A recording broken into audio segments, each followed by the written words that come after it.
Okay, good day guys. Okay, so today, i-continue natin yung ating discussion regarding double integration method or DIM. Pero ang susunod natin ngayon is indeterminate structures. Again, ano ibig sabihin ng indeterminate structures? Ito yung structures na kung saan hindi mo kayang isolve yung reaction, tama ba? Yung reaction dito sa RA, dito sa RB, sa RC, hindi mo siya masasolve using the three equations of equilibrium. So, mabibitin ka sa equation, tama ba? Kasi ilan ang unknown dito? Tama ba? Merong RA, RB, RC. Meron ka pang horizontal, tandaan nyo. Pag sa bin kasi, dalawa lagi yan. Tapos sa isang roller, may tag-isang reaction. So, apat ang equation. Apat ang unknown mo. Apat ang unknown mo. Okay? Tatlo yung equation mo. So, you will not solve any reaction there. So, ano gagawin natin? Okay, so kagaya dun sa mech nyo, pag hindi kaya ng equations of equilibrium, ang ginagawa doon is yung compatibility equation o using deflection. So, dito, parang ganun din yung approach niya. Pero in this case, gagamitan natin siya ng equations or mga equations or the DIM method or double integration method, yung approach. So, ganun lang yung step. Una, gamitin mo yung equations of equilibrium. Then, may makukuha kang equations doon. So, gamitin natin. So, try natin. No? So, summation vertical. So, ano yung mga summation vertical? So, unahin natin yung RA. So, RA plus RB plus RC. Tama ba? Okay. So, ang ginawa ko dito, pataas, san equal. Sa pababa. Okay. San equal. So, 20. Okay. Na uniform load na may haba na 7. So, plus yung 100. Tama. So, therefore, RA plus RB plus RC san equal. So, 20 times 7 is 140 plus 100. Therefore, 240 to. So, tawagin ko tong equation. Pangita. Okay, tawagin ko tong equation number 1. Okay? So, ano tayong equation number 1? Okay? So, next, mag-summation naman tayo about C is equal to 0. Ang gawin ko dito, clockwise equal sa counterclockwise. Okay? So, ano yung mga clockwise? So, RA times 3 plus 1 plus 3 is 7. Tama? Plus RB, ano yung moment arm niya? 1 plus 3 is 4. Okay? Okay, yun lang ba? Ang ikot ng counterclockwise. So, yun lang naman. So, equal na natin sa counterclockwise. So, 20 uniform load times 7, yung width niya, times yung moment arm niya na 7 over 2. Tama ba? This is 3.5. Tama? This is the moment arm. So, 20 times 7 times 3.5. Okay, so plus 100 times 3. Okay, simplifying further, 7RA plus 4RB. Okay, saan equal to? Okay, so 20 times 7 times 3.5 plus 100 times 3. Therefore, 790. Okay, so tawagin ko tong equation number 2. Okay. Ayan. So, meron na tayong dalawang equations. Okay. So, nakabuo tayong dalawang equations using the equations of equilibrium. Baka may nagtatanong sa inyo guys, sir, hindi ba natin gagamitin yung summation horizontal? Okay. So, wala kang masusolve dyan. Tama ba? Kasi ang alam natin, wala tayong horizontal na force. Ibig sabihin, yung makukuha nating RAX dito, okay, 0 lang yan. Okay? So, wala kang masasolve yan. 0 lang yan. So, wala ka pa rin mapapalabas na RA, RB, RC doon. So, again, ulitin ko, makakasolve tayo ng additional na equation, makakakuha tayo ng additional equation using yung sa DIM. So, ano ba yung ginagawa sa DIM? Sa double integration method. Di man, lagi tayo nagka-cut, then makakaproduce tayo ng moment equation, slope equation, tsaka yung deflection. So, ganun din gagawin natin dito. Again, magka-cut tayo dun sa huling segment. Ang huling segment is this one, yung between 100 and C. So, magka-cut tayo dito. Ito yung pinakahuli. Then, may expose na moment yan. Tama ba? Meron may expose na moment. So, dito ako nag-cut. So, may expose na moment yan. Okay? So, dito ko na nilagay. So, ganun pa rin EI. EI is constant. So, wala siyang binigay na value for E and I. So, lagay nyo lang as is yung EI. Then, moment, yung M. Okay? Gawa tayo ng equations dito. So, paikutin natin lahat ng force na magmo-moment or iikot dito sa ating cutting section. This one. Okay? So, unahin natin yung RA. So, bago pala natin simulan, lagyan muna natin yung mga distances. Okay? So, mula dun sa dulo, okay, laging ganun. Mula dun sa dulo hanggang dun sa cutting section mo. O cutting section, tama. Ang tawag dun is X. Tama ba? So, X yan. So, X.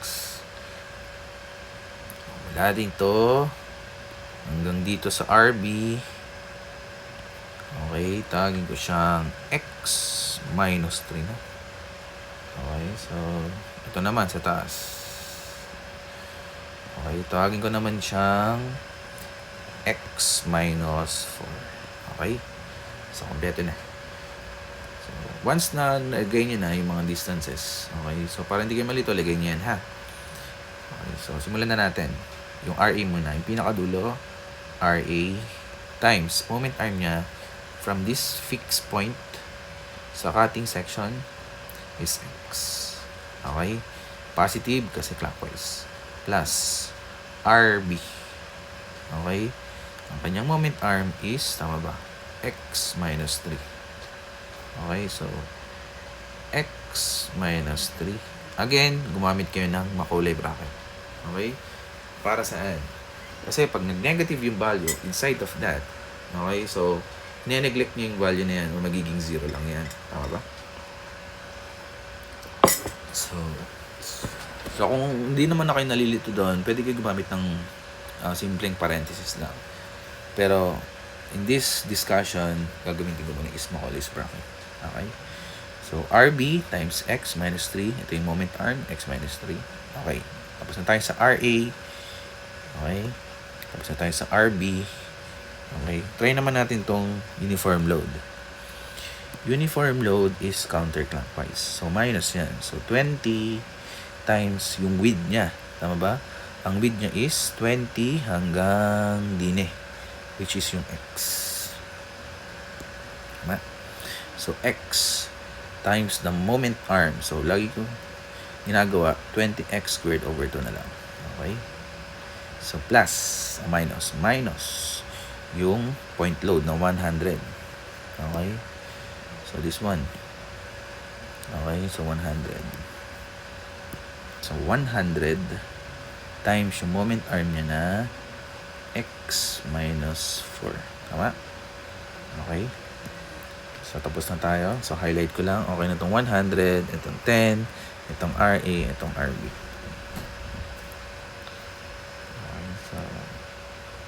Okay, nabuo na natin yung this is the moment equation. Okay, so ano na tayong moment equation. Next, gawin naman natin yung slope. Okay, so integral lang natin. Tama ba? So, RA x squared divided by 2 plus RB x minus 3 squared divided by 2 minus 20x cubed divided by 6 minus 100 x minus 4 squared divided by 2. Okay? Huwag nyo kakalimutan yung C1. Yung arbitrary constant, C1. Okay, EI. Okay, so integrate natin. Magiging y naman to, yung deflection natin. Again, ito pala ay slope equation. Okay.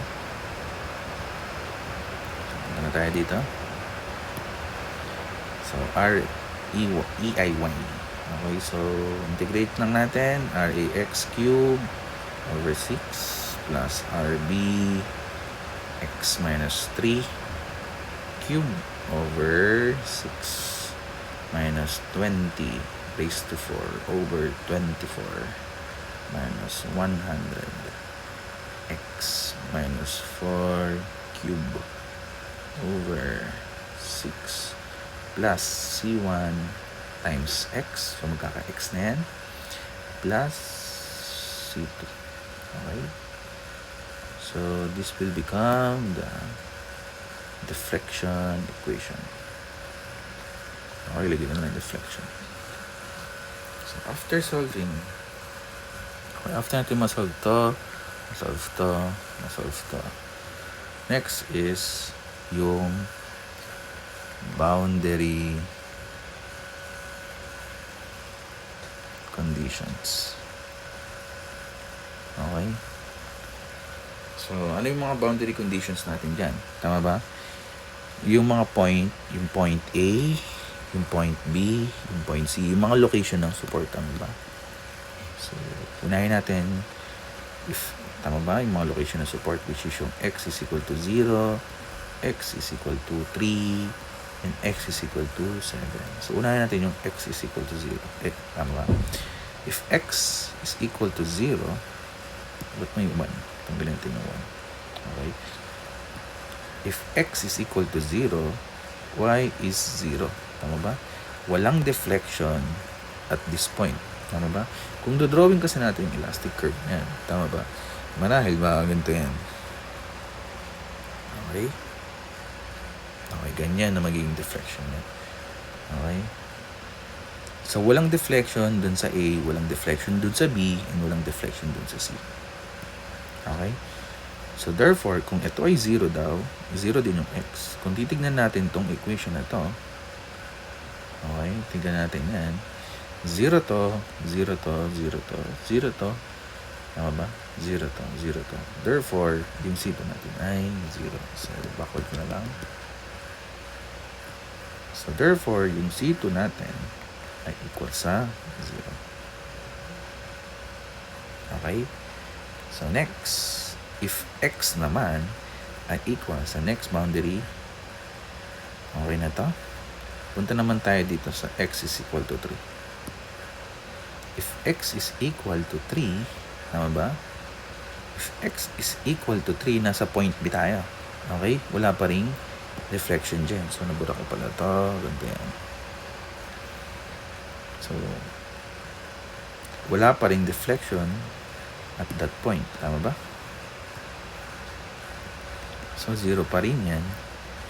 So, therefore, yung C1 natin is 0 ba? Okay? So, hindi ha.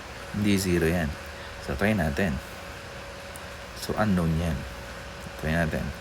Using this equation. Okay? Using equation ng deflection. So, lagyan natin. Using deflection equation. Okay? So, using equations na to, okay?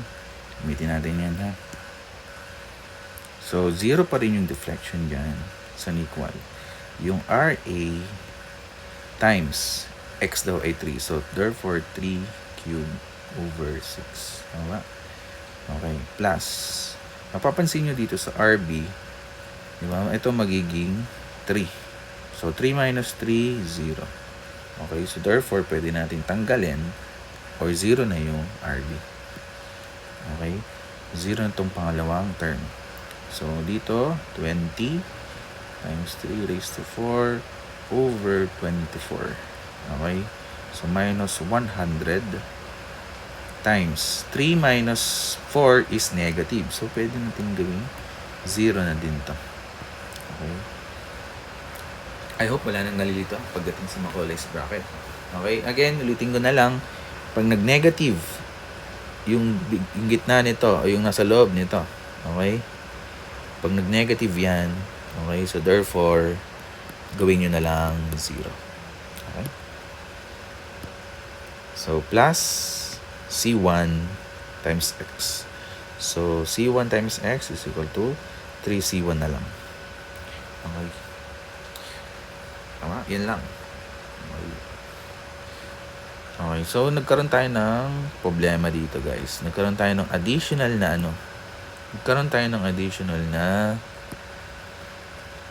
unknown, which is yung C1. Tama ba? So, nung una, 3 lang yung unknown. Ngayon, nadagdagan pa ulit. Tama ba? Nung una, RA lang. Tama? RA lang, RB lang, RC lang. Ngayon, nagkaroon pa ng additional na RC. Ng C1. Tama ba? So, paano kaya gagawin? Diskarte ba? Para masolve natin. Okay, so, again, huwag kayong malilito. Basta sumunod lang kayo sa process. Tapusin nyo lang. Eventually, may masasolve kayo dyan. Okay? Ganun lang yan. So, nagkaroon tayo ng additional na equation dito. Tama ba? Okay. So, tawagin ko tong equation number 2. Okay. So, bago ko pala gawing equation yan. Okay. So, ang gawin ko muna, simplify ko muna pala. Sorry. So, 3 cube over 6 is san equal. So, 3 cube over 6 is equal to 4.5. So, using ko lang 4.5 RA. Tama? Minus or plus RC1. Then, yung constant, lipat ko sa kabila. 20 raised to 4. 20 times 3 raised to 4 divided by 24. So, magkakaroon tayo ng 67.5 dito. Okay? So, simplify na natin. Saka natin gawin ng tawagin siyang equation number. Okay, so equation number na to. So, kanina meron tayong 1, 2, meron tayong 3. Okay. Next, okay na tayo sa 0. Okay na tayo sa x is equal to 0, x is equal to 3. Tapusin natin itong x is equal to 7. Okay, mapapansin nyo kung ilan yung support. Okay? Ayun yung bilang kung ilang yung magagawin mong boundary condition. Tama ba? So, 3 yung support. Tama ba? A, B, C. So, therefore, 3 rin yung boundary condition. So, laging ganun. Okay. Mag-iiba lang yung approach mo pag nagkaroon ka na ng fixed or cantilever. Pero pag mga simple beam, overhang beam, continuous beam, okay, kung ilan yung number of supports, yun yung magiging boundary conditions. Okay? Okay, so nagamit na natin yung dalawa. Next, yung huli. Okay, so x is equal to 7 meters na. So, wala pa rin siyang deflection at that point. Diba? So, sige, gamitin natin. So, 0 pa rin yung ating y. So, RA, unknown pa rin yan, times 7 cube over 6. Tama? Plus 7 minus 3 is equal to 4. So, RB times 4 cube over 6 minus 20 times 7 raised to 4 over 24 minus 100 times x minus 4 or 7 minus 4 is equal to 3. So, 3 cube over 6 plus 6C1 times 7 or 7C1 is equal to 0. Okay? So, kakaroon ulit tayo ng additional na equation dito. So, simplifying ko lang to. Simplifying further lang. So, 7 cube over 6. Yan yan. 7 cube over 6. This is 57.1667. Baba, 7 cube divided by 6. Okay, RA plus 4 cube over 6. This is 10.6667 RB. Okay, so ito ay constant, ito ay constant. So parehas constant yan. So plus 7C1 equal sa lahat ng constant. So add ko lang 20 times 7 raised to 4 over 24 plus 100 times 3 cube over 6. So therefore, kaano ka ng 2,450.833. Okay? So na-simplify na natin. So therefore, ito na yung equation natin. So anong equation na ito? Equation number 4. Okay? So as you can see, nagkaroon tayo ng 4 na equations. 1, 2, 3, and 4. Ilan bang unknown natin? So lagay ko dito yung unknown. RA, RB, RC, and nagkaroon tayo ng additional na C1. So using 4 unknowns, tama ba? This is 4 unknown. Tapos, meron tayong 4 equations. Okay, so therefore, masasolve natin yung ano. Okay. Okay, so ang gawin ko dito, ilagay ko lang, i-summary ko lang yung mga equations. So, summary of equations. Okay. So, yung una, 1 RA plus RB plus RC is equal to 240. So, lagyan natin. Yung equation number 1. So, pwede ko bang i-drag yun dito? So, laso. Copy. Yun, pwede naman pala. As insert. Okay. Yan. Okay. Ayun yung equation. Pero di parang lumiit. Sige. Okay.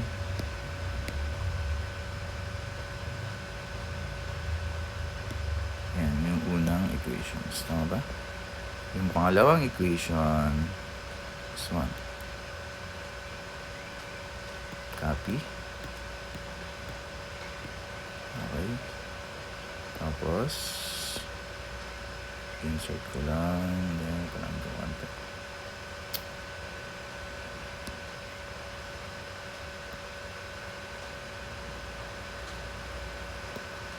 Okay. Tapos, ulit ko na lang yung huli. So, meron kang 4.5 RA plus 3C1 is equal 67.5. Tapos, yung huli, ito yung huli. So, ito yung equation number 3. Okay? So, again, this is the equation, 4 equations for ano. Okay, so para hindi malito yung mga, para hindi kayo malito, kumpletuhin natin every term. Okay, so equation number 1 muna. RA. Okay, sundan nyo na lang ha. O, RA plus RB plus RC plus C1 is equal 240. Okay? Ilalagay ko yung mga constant nila. Ito yung equation number 1. Equation number 2. 7RA plus 4RB plus 0 yung RC. Tama ba? Nilagay ko 0. Kasi i-input natin to sa calcu. Okay? So, 0 din yung C1. Is equal 790. Okay? Pangatong equation. Okay, so 4.5 RA. Wala tayong RB dito, therefore 0 ang RB. plus 0 din yung RC. Okay? Plus, may value na yung C1, 3C1.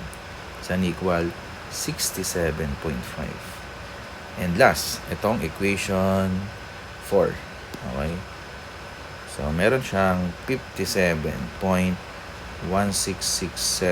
RA plus 10.6667 RB plus RC. Wala siyang RC, so therefore 0 yung RC niya plus 7C1. Saan equal 2,450.833. Okay, so basically, ito na yung ilalagay nyo sa calco nyo. Okay, yung portion na yun. So, meron siyang, okay, so, using your calculator, may masasolve kayo dyan. Yung RA, yung RB, yung RC, and yung C1. Okay. So, lagay ko lang. Ha? So, unahin natin yung una. Equation number 1. So, equation number 1, 2, 3, 4. Okay, so, sa una, 1 plus 1 plus 1 plus 1. Ay, sorry. This is 0. So, 0 yan, ha? So, 0 yan. Plus 240. Then, 7400790. 4.5, 0036 to 7.5. Sorry, excuse. 57.1667, 10.667, 07, 240, 2450.8333. So therefore, this is 6.666. Nako, ito na naman siya. Okay. Then 185, ano ba? 0.834 kilonewton. So lahat naman to pataas. Okay, so ano tayong problema? Letter C is 47.5. Okay. Kilonewton upon. And last is yung C1 pa na natin is 12.5. Okay. So, yun na yun. So, ibig sabihin, ito na yung nasolve natin. Okay. So, ayan. So, basically, ito na yung answer. Okay. So, yun na yun. Okay.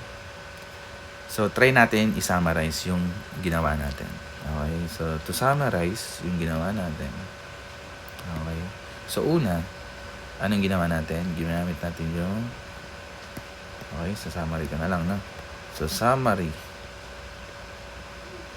Okay, yung una ginawa natin, yung first step is nag-summation, horizontal, 0, y, tsaka nag-moment. Tama ba? Ginamit natin yung equations of equilibrium. Tapos, nagkaroon tayo ng 2 equations. Okay.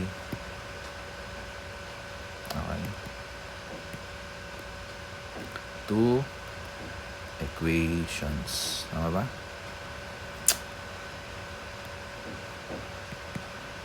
Equations. Okay. So, nagkaroon tayo ng equations. Then, ginawa natin, kinuha natin yung moment, yung slope, yung deflection equations. Tama ba? Yung mga equations. Then, nag-arrive tayo ng pangalawang equation, dalawang equation again. Okay? Okay, tama ba? Nagkaroon tayo ng dalawang equations. Then, yun. Sinod na natin. Then, using 4 equations, 4 unknowns, Okay, using sa Calgary, no? Sa Calgary. Okay. So, yun lang. So, yun lang yung ginawa natin. Okay. Again, nag-summation, X, Y, 0 tayo. X, Y, tsaka moment. Okay. Then, next, ginamit natin yung DIM na approach. Yung moment equation, yung slope equation, yung deflection equation. Nag-arrive tayo ng additional equation. Yung equation 3, equation 4. Then, using the calculator technique for equations for unknown, nakasolve tayo ng reaction, RA, RB, and RC. So, ganito lang mag-solve ng indeterminate structures using DIM. Okay, so kung may question pa kayo, just PM me. Okay, so thank you guys, and ingat kayo. Ingat sa baha. Okay, thank you.